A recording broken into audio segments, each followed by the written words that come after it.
and gentlemen, welcome to NXT The Game, NXT TakeOver Unopposed. It is Season 1, Episode 48. We are live in Michigan at the Kellogg Arena in front of 8,500 screaming, rabid NXT fans. Before we get too much into the introductions, and a 68C plus and a decent match, Roderick Strong won a Battle Royal in 17 minutes and 44 seconds to face Andrade Cien Almas in the main event tonight. The other members of the Final Four were Bobby Roode, Drew McIntyre, Adam Cole, with Bobby Roode being the final elimination.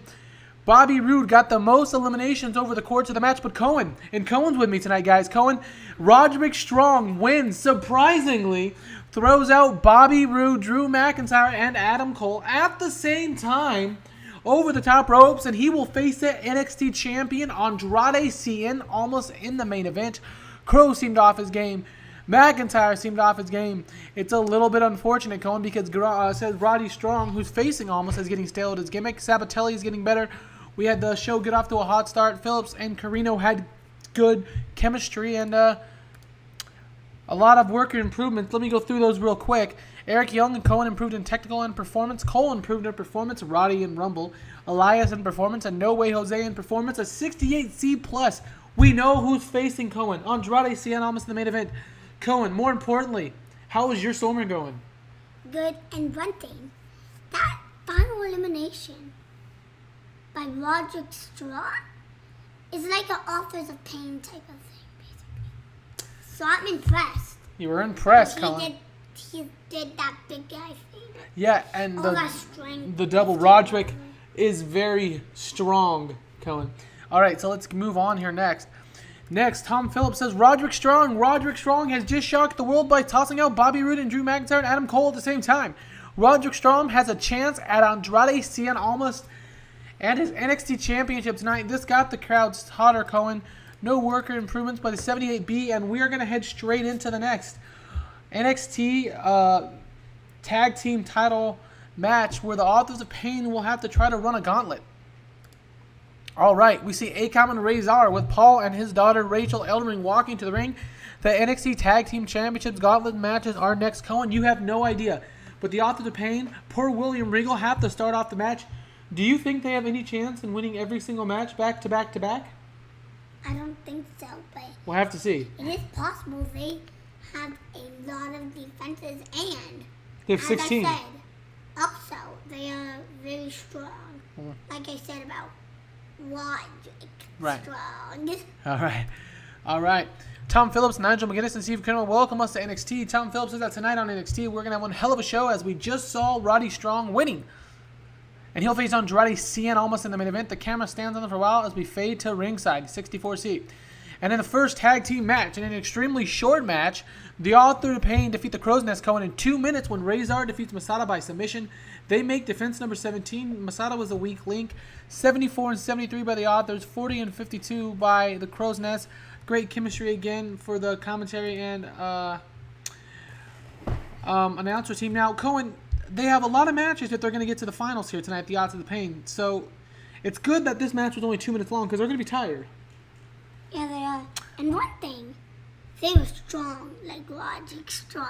Yeah, Cohen finds that hilarious. 58C minus. The next match, though, is going to feature another short match as the Authors of Pain defeat Blake and Murphy in 3 minutes and 40 seconds when Akam hit Blake with the Super Collider. They make defense number 18 of their championship, so we get 74s and 74s back-to-back by the Authors of Pain, Cohen. No worker improvements. So the Authors of Pain, Cohen, are out about 6 minutes through 2 matches. Now, Cohen, if they're going to continue down the path tonight in this tag team gauntlet tournament where they retain, they're going to have to try to make quick work in these early matches. And I don't know if they're going to win. They're in like 15 matches. It's not 15. But after winning a pair of matches, Akam and Razor are leaning against the ropes. They're only a little bit tired, but okay, given the first 2 matches ended in short order. Who will they face next? It has gained heat, 73B. Now, I booked a lot of matches here, so we're going to see how this works. Oh, wow. 73B minus Cohen. And about that, had good wrestling, had a decent reaction. The Authors of Pain defeat TM61 in 10 minutes when Razor defeated Shane Thorne by submission. The Authors of Pain make defense 19, Cohen, of their tag team championships. TM61 with bare 60s. Akam and Razor with a 71 and 73. Now, They've already been in 5 segments, so I'm expecting them to get the overused worker penalty bonus. But either way, a 73 B-, no worker improvements going. Let's see what happens in the next match between the Authors of Pain and Sanity. In an extremely short match, though, Cohen, the Authors of Pain defeats Sanity, and 5'11" ACOM defeats Killian Dane via submission. They make defense number 20 of their titles. Cohen is 73 and 73 by ACOM and Razor. Razor and Elwing with great chemistry. Killian Dane and Wolf with 50 and 54 is very strong. And it looks like, Cohen, the Authors of Pain have defended their title successfully. But wait, hold on. 4-0. ACOM and Razor have gone 4-0. The fans are absolutely shocked at the turn of events. Not that AOP is capable, Cohen, but that they just went 4-0 and only defended their championships. But Elring is in the possession of the paperwork for an NXT championship match whenever he wants it. So you're not too shocked the Authors of Pain defended the championships? And if Paul Elwing wins, or one of ACOM or Razor, but Paul Elwing, they could basically do anything they want with 3 titles in their team. Right. Basically, they would run NXT. They could, like, if they could just, like, have Paul Elwing start wrestling, that's not going to happen. Have him, like, win the Money in the Bank, they would have all the titles they need to win NXT. Spoiler alert, Paul Ellering will not be wrestling. He's 60. But wait, Cohen. ACOM and Razor go to grab their championships, but music blares. It looks like the Authors of Pain. Oh no, Cohen, they have another match. They had no idea this was coming. And in a decent match, the Authors of Pain again win, defeating Heavy Machinery in 13 minutes. They make defense number 21 of their NXT Tag Team Champions, Cohen. Tucker Knight and Otis Dazovich with a 54 and 51. ACOM and Razor with a 72 and 69. They are pure exhausted. Tucker Knight is improving. The Authors of Pain, surely this was their last match, and they have just defended 5 times. They have defended their titles 21 times. They are completely unopposed here at TakeOver. Ding, ding, ding, ding, ding. The bell sounds again and again, Cohen, and the Authors of Pain have done it. They've done it. They've done it. The referee walks over and begins to grab the hands of ACOM and Razor, but Paul Ellering grabs the titles and tells them to get the hell out of his ring, handing the championship title to his daughter, Rachel. ACOM and Razor Cohen have absolutely exhausted, somehow having held on against Heavy Machinery, a team who pushed them to the brink at NXT and now tonight. A standing applause for AOP because the fans, while they're still bad guys, are impressed with how much and how far they've worked tonight. AOP has done it, Cohen, but wait. But wait. There's more. We go hard. Tom... I thought you were going to Keep going. The Revival theme kits, Cohen. Tom Phillips on commentary notes that the Revival, though, cannot wrestle, and Authors of Pain are truly done with their matches tonight, making the paper that holds an NXT championship valid for Paul Ellering, the paper he got from Regal. Dash and Dawson stand on the top of the ramp looking at an absolutely dead Revival team, and Fake Clap looking to their wrist, pointing, your time's coming up. It's official, Cohen. At NXT TakeOver Legacy, our WrestleMania, it's going to be the top guys, the Revival, Dash and Dawson, taking on the Authors of Pain, the 21-time defending tag team champion ACOM and Razor for the championships. So they won 5 matches. The Revival has returned, as we know, just a couple shows ago at the tournament. So they're next on the Authors of Pain's list, Cohen. They're going to get their one-on-one match at NXT TakeOver Legacy. 79B, no worker improvements. Let's keep this show going tonight. What, do you have something to say? Yeah. Scott Dawson and Dash Wilder may lose and let Authors of Pain have 22 defenses. They may lose, but they may win. Authors of Pain have defeated everybody one-on-one so far. They've never fought Dash and Dawson one-on-one. The only time they fought them, Cohen, was at NXT TakeOver Chicago, and they fought them in a 3-way dance with DIY where there was tomfoolery. But the next segment, we are going to see Sasha Banks and Bayley getting ready for their match against the NXT Women's Champion Peyton Royce, Billie Kay, and Madison Eagles, the iconic trio. It's coming up soon. So Sasha's getting better. The women's line had advanced. 68C+. Not really much to comment on here, Cohen. They're just getting ready. Up next, we get a video package highlighting Aleister Black's return to NXT after injury, only to be interrupted by Christopher Daniels, the Fallen Angels debut. We go through all the backstage promo segments and the victory for Christopher Daniels at NXT TakeOver Toronto over Aleister Black. It then, however, shows Christopher Daniels challenging Black to another match, saying he hasn't cleared his demons. That match is coming up right now. 71C plus for Black and Daniels, the Fallen Angel, and Aleister Black trying to fade to black here tonight.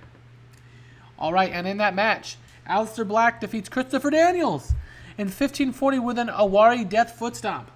Black with a 60, Daniels with a 64. The Star Factory storyline has advanced a 66C plus going, so Aleister Black defeats Christopher Daniels clean. 1, 2, 3 in the middle of the ring. Aleister Black is pretty much my favorite wrestler, except for some of them, like Dash and Dawson. Yeah, so Cohen likes Aleister Black. Let's see what happens next, though, Cohen. The bell sounds over and over as Aleister Black is declared the winner, Cohen. However, the camera focuses on the Fallen Angel, Christopher Daniels, who's apparently been busted open and is bleeding. We stay on Daniels, who begins to laugh as that's a little bit weird, Cohen, but the lights go out in the arena. They're dimmed down very, very low, not completely out, which causes a stir amongst the crowd and a confused look on the face. Daniels standing looks at Black, who takes a step forward and stops in his tracks looking down. The camera follows to Black looking down at his feet, and hands begin to come up from the ring. They begin to come open from the ring apron, ripping through the mat, Cohen, and quickly, harshly pull Aleister Black out of nowhere down with them into the ring. The lights go all the way out now, Cohen, for about 10 seconds and come back on Christopher Daniels, the Fallen Angel, standing in the ring, which appears to have never been ripped. The fans are booing, confused what just happened. Christopher Daniels lasted Aleister Black. Hands came out from the mat, pulled down Aleister Black, and when the lights went off and came back on, Aleister Black was gone. Where did he go? A 73B minus. The Fallen Angel, Christopher Daniels. Wow. The only person that have ever done that is Kane. So I think it is the Big Red Machine, Kane. What is it, Kane, guys? We don't know. Let's keep going. All right, so a big angle there, Cohen. That was weird. Next, we see a clip of Roderick Strong's journey and winning the Battle Royal tonight. We then see him getting ready. He's facing Andrade Cien in the main event for the NXT Championship tonight. Not much to say, but a 78B for Roddy, which is great. He's getting better. All right, coming up next in a decent match, the Iconic Trio defeat Hug Life in a handicap match in 8:26 when Billie Kay defeated Bayley by pinfall with a fast roll-up. So here's what happened, basically. If you recall, Hug Life made a open challenge and said they wanted to face the Iconic Trio, but I think Hug Life thought that it was only going to be 2 of the 3. The Iconic Trio came down to the ring and insisted that they face all 3 of them face Bayley and Sasha, in which Bayley and Sasha, being the women that they are, said, of course. But it wasn't quite enough, as the 3-on-2 advantage throughout the match led to a victory for the Iconic Trio and a fast roll-up on Bayley. 53C minus. The announcing lifted the match. A 56 for Banks, 57 for Bayley, 49 for the NXT Women's Champion, Peyton Royce, Madison Eagles, and Billie Kay also. What do you think about that, Cohen? It was supposed to be a 2-on-2, but unfortunately it went to a 3-on-2 handicap match. I think Bayley and Sasha should have been prepared and brought extra fighter with them in case. I don't think I don't think they thought this was going to happen, Cohen. So let's keep it going. The fans boo now as Kathy Kelly, the backstage interviewer, Cohen, is standing next to the NXT champion Andrade Cien Almas and his big brother Messias Almas. Big boos for Messias and Andrade. Kathy asks Andrade how he's prepared to face Roddy tonight, not knowing who will be standing in the ring for him at the start of the evening. Andrade Cien Almas, the NXT champion, taps on his championship, Cohen, and tells Kathy that when you're the NXT champion, you're always ready. You see, you're always prepared, Cohen, for a fight. And that's exactly what's going on here. Roderick Strong won. It's cute. It's fine. It's good. Good for him. But tonight, he's going to get in the ring with the best wrestler in professional wrestling, Andrade Cien Almas. Andrade replies. Let's keep going. Andrade says tonight he's going to show the entire world why he's not only the best wrestler in the world today, but why the championship has just went worldwide. From the U.S. to Japan to Mexico, Andrade Cien Almas represents them all. He's a fighting champion after all. So tonight, says Andrade, he's going to keep it 100. So Andrade Cien Almas Cohen is extremely confident that he can defeat Roddy Strong and hold on to his championship. 78B, no improvements. You have any comments on this segment? I think Messias Almas looks exactly like Andrade. Yeah, they're not actually related in real life, but they look really close. Let's go to the next segment. We get a video package Cohen hyping the DIY and the Young Bucks match coming up. Starting with the Interference versus the Authors of Pain, it's DIY's only one, number one only. Starting with the Interference versus the Authors of Pain in DIY's only one-on-one tag team match at In Your House. It then shows NXT TakeOver Toronto, the Young Bucks cheating, using underhanded tactics to defeat DIY. It then shows NXT Dusty Rhodes Tag Team Classic and the Bucks distracting DIY in their tournament match, unknowingly that they were behind it. It's all led to this, Cohen. A fair shake for DIY versus the Bucks. They're going at it again. 72, B-. Let's see what happens here, Cohen. Oh, our best match rating ever.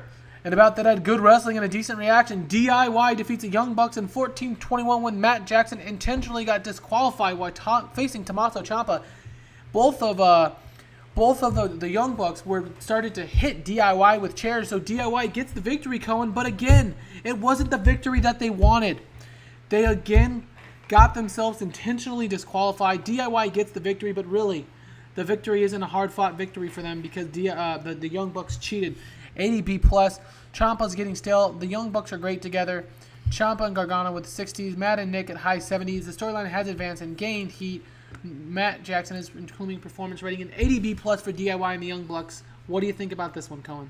Well, I thought one of the Young Bucks were going to get improvement, and they did. Well, that was very, very good of you, Cohen. And... Oh, sorry. Hold on real quick.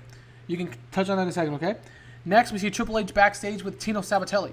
Remember, Cohen, Tino Sabatelli was the guy that Triple H gave the UK Championship to and even got him in the World Championship Battle Royal tonight. He liked that he was an NFL star and that he represented NXT well.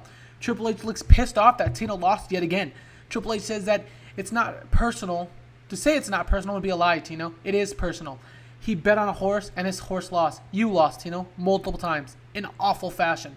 Triple H says Tino's lucky that he didn't have to pull the developmental contract from his boot right now, but being a family man that he is, he's going to allow Tino to go back to Florida, put in the work at the Performance Center, and then he'll revisit his career in the future.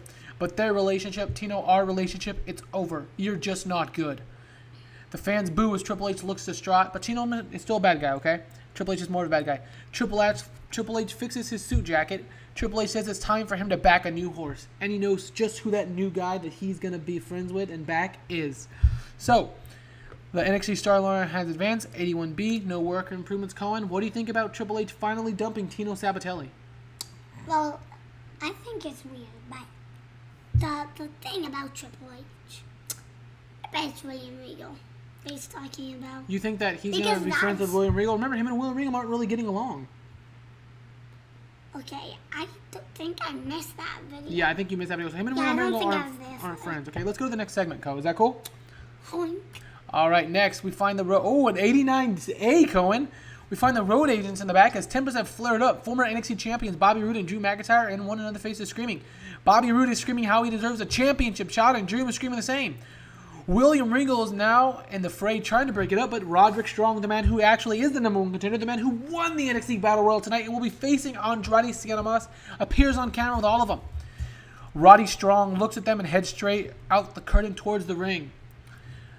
Because that match is coming up next, Cohen. The main event of the evening. Can Roddy Strong face and defeat Andrade Cien Almas coming up next? Let's go, Almas. Let's go Almas. All right, let's see what happens. And about that, good wrestling and decent heat. Andrade Cien Almas defeats Roddy Strong in 21-22 by a pinfall with a split-legged corkscrew minton. Andrade Cien Almas makes defense number 2 of his championship. A 72 for Almas, 64 for Strong. The match got the crowd buzzing. That's fantastic. No worker improvements, but tonight at NXT The Game Season 1 Episode 48, NXT TakeOver Unopposed, Cohen, Andrade Cien Almas not only holds on to his championship, the Authors of Pain go through 5 teams and lock in their match at NXT TakeOver Legacy against Dash and Dos. Man, what a night for NXT tonight, Cohen. Let's see what our rating was. Hopefully it's a 72. 74, Cohen. This is great. It increased our region in popularity in 16 regions. Let's make a speech. Well, you know what? Let's make a speech. We're going to give a speech to Andrade Cien Almas. We're going to give a speech to Roddy Strong, Roddy versus the world. And a speech to Bayley because she took the loss. We're going to make it pointed out. And we're going to give Bayley a hug because she likes hugs. Either way, guys, this was NXT The Game Season 1, Episode 48.